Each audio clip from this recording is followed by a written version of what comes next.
আপনি কেন পিঠা বানাইতেছেন? পিঠা বানাইতেছি বলতে এটা আমার ব্যবসা। এজন্য আমি এটাই কাজ কইরা খাই। তাছাড়া সংসার তো আছে। সংসার আছে, ছেলে-মেয়ে আছে।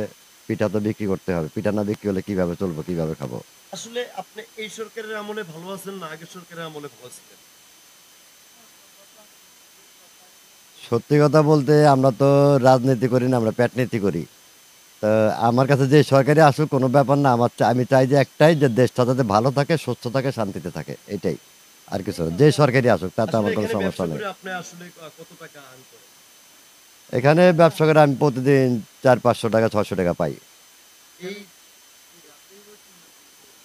না, এই সন্ধ্যার থেকে মনে করেন যে রাত পর্যন্ত। দিনের বেলা ঘুমাই, এইগুলি সবকিছু রেডি করতে হয়, ভর্তা বানাইতে হয়, গুঁড়ি-টুড়ি ভাঙাইতে হয়। জি, আছে।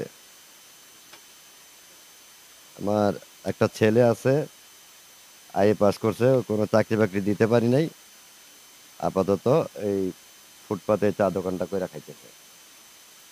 ধন্যবাদ আপনাকে। দর্শক আমরা যে কথা শুনছিলাম একটি ছেলে আসলে বহুত কষ্ট করে যে আইএ পাস করাইছে। আজকে একজন বাবা পিঠা বেচতে আছে।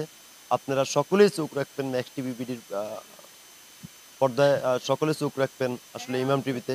সকলকে ধন্যবাদ জানিয়ে আমি মিলন চৌধুরী এখানেই বিদায় নিচ্ছি মতিঝিল।